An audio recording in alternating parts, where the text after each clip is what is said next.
Hello po mga ka-listener, ako po si Ate Luan, ang iyong tagapaghatid ng mga kwento.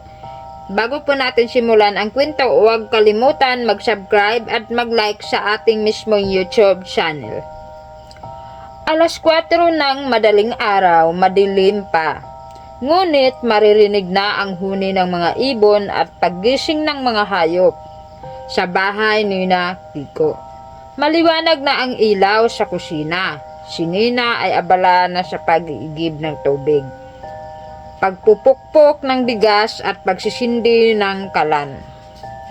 Tinawag ng mahina ni Nina si Kiko. Kiko, Kiko, gising na, malapit na sumikat ang araw. Walang sumagot, tanging malalim na hilik lang ang naririnig mula sa kwarto. Lumapit sa pinto, tumawag ng mas malakas. Hoy, Kiko! Alas 5 na! Ilang oras ka nang natutulog mula alas 8 ng gabi? Dahan-dahan gumalaw si Kiko, inilabas ang isang braso, pagkatapos ay ibinalik agad sa ilalim ng kumot. Sandali lang! Antok pa talaga ako. Ang katawan ko ay nangangailangan ng mahabang pahinga para lumakas. Lumakas? Ilang taon ka na nagganyan? Sa halip na lumakas, lalo ka lang nagiging tamad. Tingnan mo ang ibang kabataan, gising na sila, nagtatrabaho sa bukid at naghanap ng ikabubuhay. Bumangon ng mabagal at humikab ng malakas. Hayaan mo naman sila. Ang bawat tao ay may sariling oras. Ang akin ay para sa pahinga muna pagdating ng panahon. Gagawin ko rin ang dapat gawin. Umiling habang naghahain ng kape si Nina. Lagi mong sinasabi yan pagdating ng panahon. Pero kailan nga ba iyon? Kapag wala nang lakas ang katawan mo. Kapag wala nang tumutulong sa'yo. Pagpasok si Mang Berting at Aling Mila galing sa pag-alaga ng kanilang mga hayop. Buti at gising ka na, Kiko. Akala ko ay matutulog ka na hanggang tanghali. Magandang umaga po, tiyo, tiya. Nagpapahinga lang po para hindi mapagod agad. Ang pahinga ay dapat kapalit ng pagod, anak. Kung laging pahinga lang, wala kang natutunan, wala kang maipon, at sa huli ay wala kang maaasahan. Ngumuti ng pabiro si Kiko. Huwag po kayong mag-alala. May Diyos naman at mayroon din kayo at si Nina. Hindi naman ninyo ako hahayaang magutom, di ba? Napatingin ang mag-asawa sa isa't isa at bumuntong hininga. Alam nilang mahirap baguhin ang pananaw ni Kiko. Lumipas ang ilang oras, alas 10 na ng umaga. Si Nina ay naglalaba na sa ilog habang si Kiko ay nakaupo sa ilalim ng puno ng mangga. Naglalaro ng baraha kasama ang ibang batang walang ginagawa. Pagpasok galing sa ilog, may dalang labahin si Nina. Kiko, sabi mo kanina ay maghahakot ka ng kahoy para sa kalan. Nasaan ang kahoy? Oo, balak ko pa lang. Mainit kasi ang araw. Baka dapuan ako ng sakit mamaya kapag lumamig na ang hangin. Ganyan ka na lang palagi? Kahapon, sinabi mo maglilinis ka ng bakuran. Ang araw iyon, magkakampunib ka ng bukid. Wala ni isa sa mga iyon ang natapos mo. Pasensya na. Biglang nawala ng gana ang katawan ko. Bukas na lang siguro. Dumaan si Carding na may dalang mga sako ng ani. Hoy, Kiko. Bakit ka pa rin nakaupo? Ang lupa sa likod ng bahay niyo ay maganda kung pagtataminiman. Sayang kung pababayaan lang. Mabuti ka pa, Carding. Masipag. Pero ako, mas gusto kong magpahinga habang bata pa. Darating din ang panahon ng pagtatrabaho. Ang panahon ay hindi naghihintay sa atin, Kiko. Kapag lumipas na ang kabataan, huli na ang lahat para magsimula. Umalis si Carding. Nanatili lang si Kiko na nakangiti parang walang narinig. Tanghaling tapat, ang init ng araw ay tumatagos sa bawat sulok ng baryo. Si Nina ay nagluluto ng tanghalian habang si Kiko ay natutulog na naman sa papag. Kiko! Kumain na! Gumalaw si Kiko. Bumangon ng mabagal, kumain ng walang kibo tapos bumalik agad sa paghiga. Gabi na, nakaupo ang pamilya sa balkonahe habang pinapanood ang mga bituin. Tiya, ano po ang gagawin natin? Sinubukan na natin ang lahat.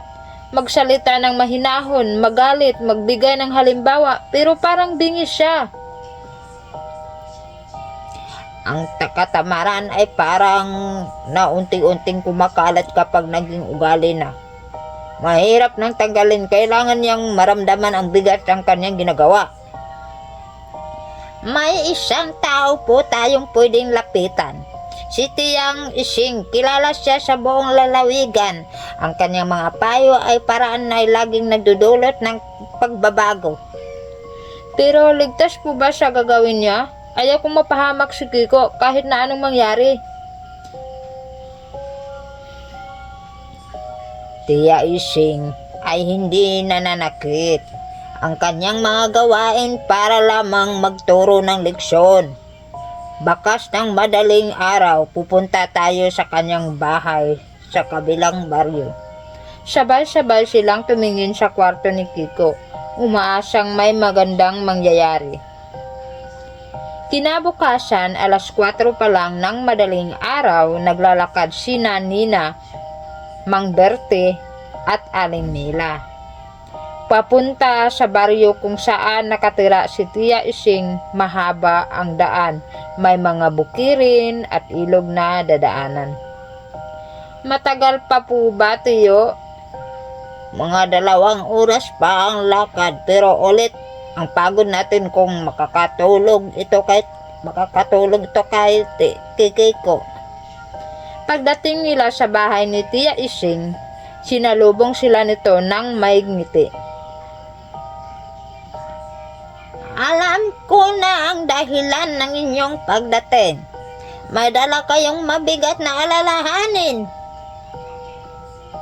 Tama ka, Ising. Ang pamangkin naming si Kiko ay naging labis na tamad. Wala siyang gustong gawin. Umaasa lang sa amin. Sinubukan na namin ang lahat pero wala parang pagbabago. Ang ugali ay hindi nagbabago sa salita.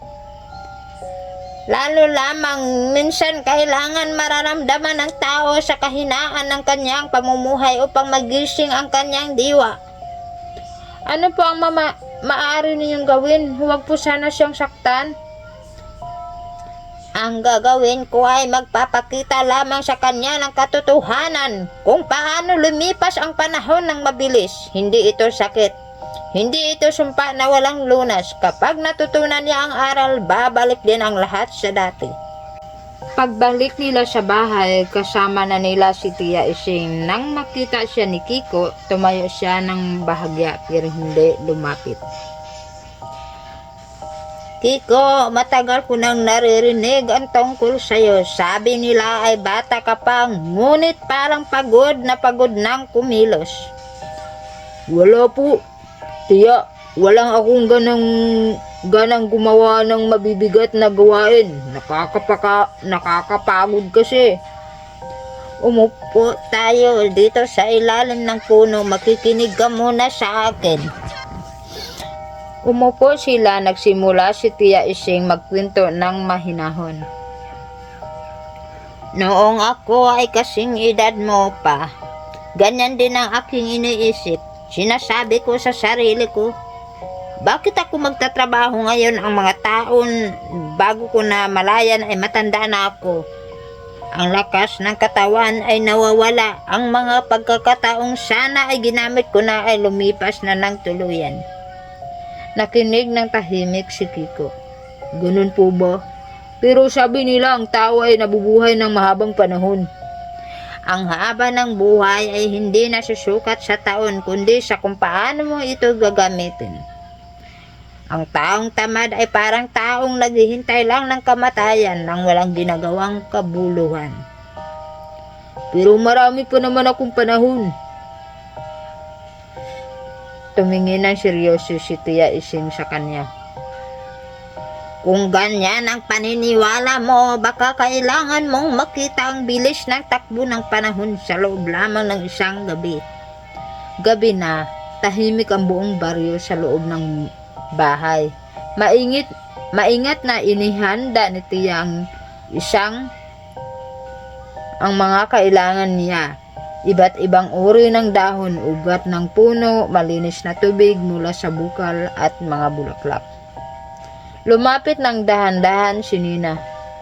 Tia, ano po ang mga ito? Tia Ising. Mga regalo ng kalikasan, hindi ito pampasakit kundi pampagising.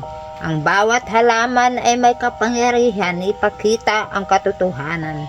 Ang gagawin ko ay parang pagpapabilis lang ng panahon sa kanyang paningin at pakiramdam upang damhin niya kung ano ang magiging buhay niya kung mananatili siyang tamad. Matagal mo na bang ginagawa ang ganitong paraan? Ilang beses na sa bawat pagkakataon ang taong ibinigay ng aral ay nagbago ng lubusan. Ang pagbabago na sa puso niya, kung tatanggapin niya ito, gagaan ang lahat. Kung hindi, mananatili ang paalala hanggang sa matuto siya. Nang matapos ang paghahanda, nagpaalam si Tia Ising na magpahinga. Hihintayin niya ang hating gabi para isagawa ang kanyang gawain. Hating gabi, ang buwan ay maliwanag at ang hangin ay malamig, mahimbing na ang tulog ng lahat. Tahimik na pumasok si Tia Ising sa kwarto ni Kiko, dala ang mga inihanda niya. Dahan-dahan siyang lumapit sa higaan, tiningnan niya ang mukha ni Kiko, payapa itong natutulog. Walang kamalay-malay sa mangyayari. Panahong lumipas, huwag kang maging mabigat, ipakita sa kanyang bilis ng takbo ng oras na kanyang sinasayang. Huwag saktan ang buhay kundi gisingin ang diwa. Ang anyo ay pansamantala lang, ngunit ang aral ay mananatili magpakailanman. Ipinatong niya ang mga dahon at bulaklak sa ibabaw ng dibdib ni Kiko. Binuhusan ng kaunting tubig mula sa bukal at gumuhit ng simpleng tanda na noo nito gamit ang pinaghalong katas ng halaman. Pagkatapos, lumabas siya ng tahimik at isinara ang pinto sa labas. Naghintay ang pamilya. Tapos na. Ngayon ay hinihintay lang natin ang pagsikat ng araw. Mabilis na sumikat ang araw, 7:00 na ng umaga. Biglang gumuho ang katahimikan nang marinig ang malakas na sigaw mula sa kwarto. Agad na pumasok ang lahat. Nang buksan ang pinto, nanlaki ang kanilang mga mata at natigilan. Sa harap nila ay si Kiko, ngunit ibang-iba na ang kanyang itsura.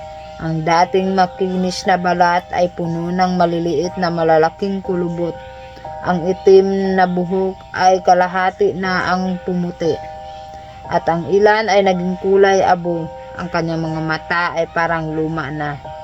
At ang kanyang mga kamay ay magaspang at parang mahina na. Ang kanyang tindig ay nakayuko. At ang bawat galaw ay mabagal at mahirap. Kiko, ikaw ba yan? Hindi ko mahalos makilala ang iyong mukha. Nakatitig sa salamin, umiyak ng malakas si Kiko. Kagabi pa ako bata. Kagabi pa ako malakas ngayon. Parang dumaan ang 40 taon sa loob lang ng isang gabi. Bakit ninyo ito ginagawa sa akin? Lumapit ng dahan-dahan si Tia Ising sa kanya. Dahil sinabi mong marami ka pang panahon, ipinakita ko sa iyo kung paano lumipas ang panahon habang ikaw ay nagpapahinga lang. Ang itsura ito ay ang magiging itsura mo sa hinaharap kung mananatili kang tamad. Damhin mo ang bigot ng katawan mo ngayon. Ito ang nararamdaman mo kapag tumanda ka ng walang naipundar, walang natutunan, at walang ginawang mabuti. Umiyak ng mas malakas si Kiko. Ang sakit na sa pakiramdam. Parang hindi kumangat ang mga kamay ko. Parang mabilis akong mapagod kahit hindi pa kumikilos. Ayaw ko ng ganitong buhay. Mula noong sandaling iyon, nagsimula ang pagbabago kahit mahirap ang bawat galaw. Pinilit ni Kiko na bumangon ng maaga. Habang sinusubukang magwalis ni Kiko, ang bigat ng bawat hakbang. Dati ay minuto lang ang pagwawalis ng buong bakuran. Ngayon, kailangan ko ng 10 minuto para sa isang sulok lang.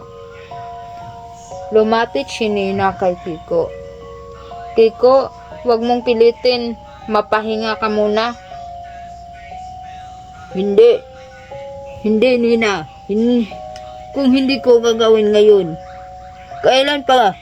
Ngayon ko lang maramdaman ang halaga ng lakas at panahon. Kahit mabagal, matatapos ko rin ito. Nakita siya ng mga kapitbahay, nagulat sila sa kanyang itsura, ngunit lalo silang namangha nang makita siyang nagtatrabaho. Diyos ko! Anong nangyari kay Kiko?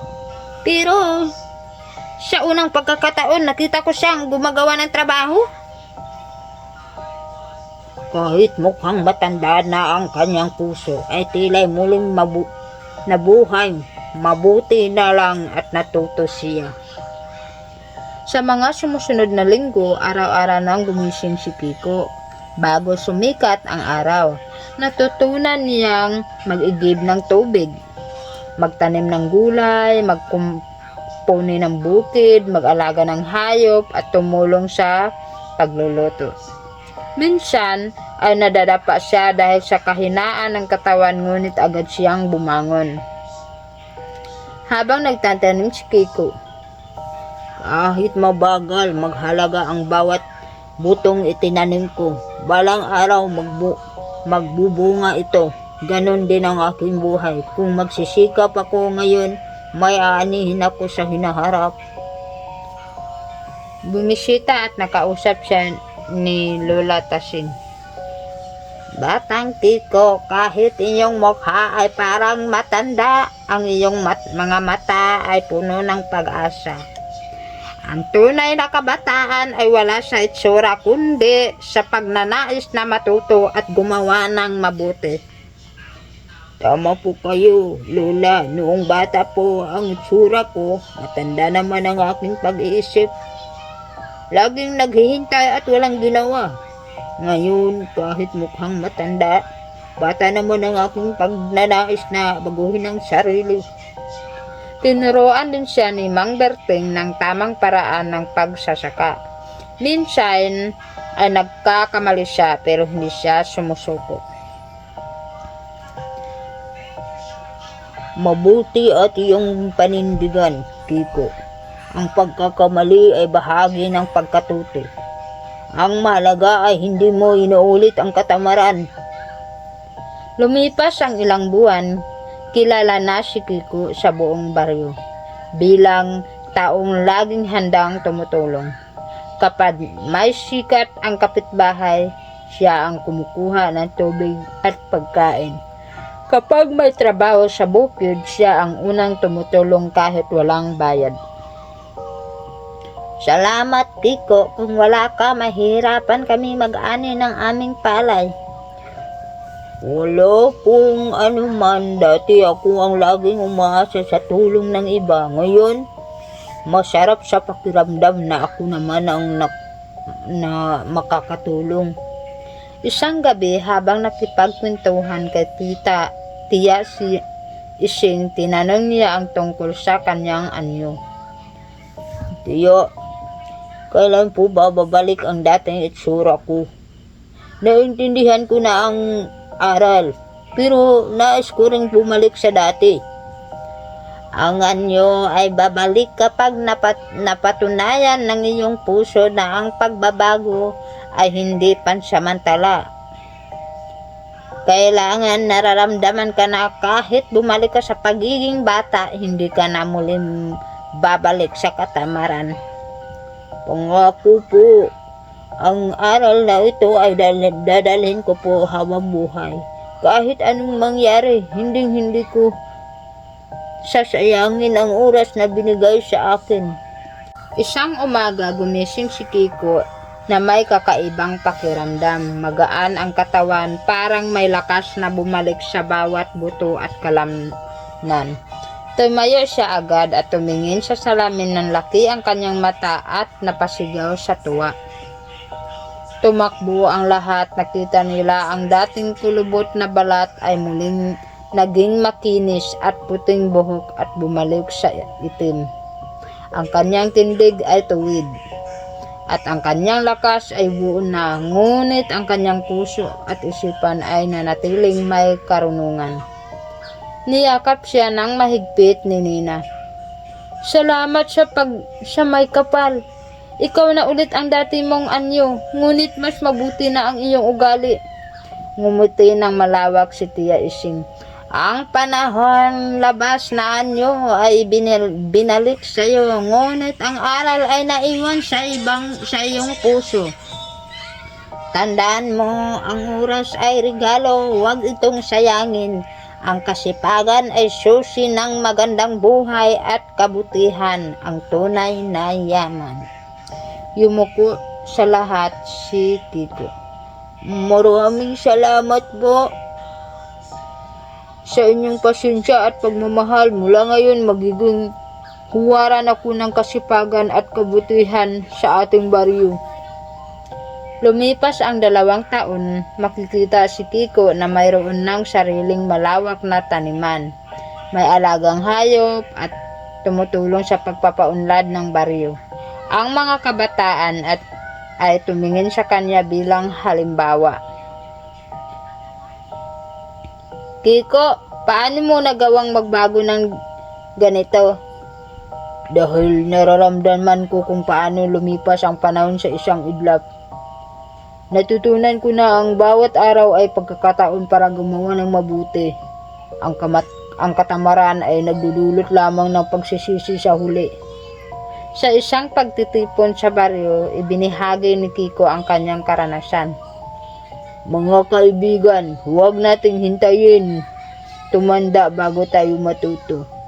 Huwag nating sabihin bukas na lang. Ang mga bagay na maaari nating gawin ngayon, ang oras ay hindi na maibabalik pa. Gamitin natin ito ng tama para sa ating sarili at sa ating kapwa.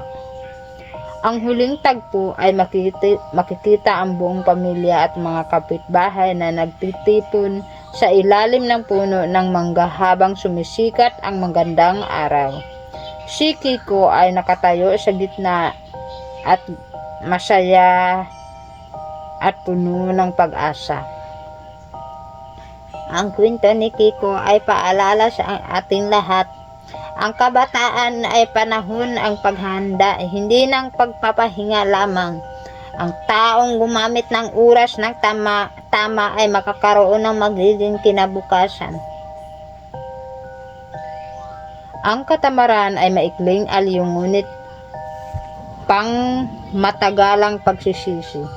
Ang kasipagan ay maikling pagod, ngunit pag matagalang ginhawa. Ang tunay na pagbabago ay nagsisimula sa puso at isipan. Sabay-sabay silang ngumiti habang pinapanood ang araw na tumataas sa kalangitan, tanda ng bagong simula at pag-asa para sa ating lahat.